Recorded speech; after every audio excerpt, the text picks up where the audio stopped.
Šitą šaką aš nupirkau tam vaikų akvariumui. Iš Akvamanijos vynuoginė. Užmerkiau, nes plaukė. Paskui su šepečiu nutryniau.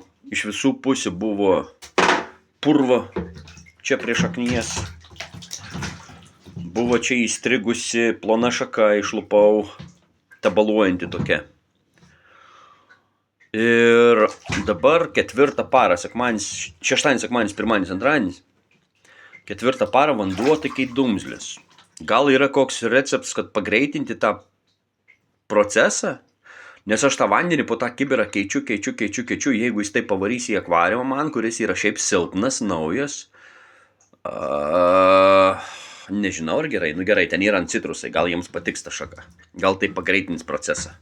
Bet aš bijau, kai jis neužrūktų. Gal iš tikrųjų tame kibire kokios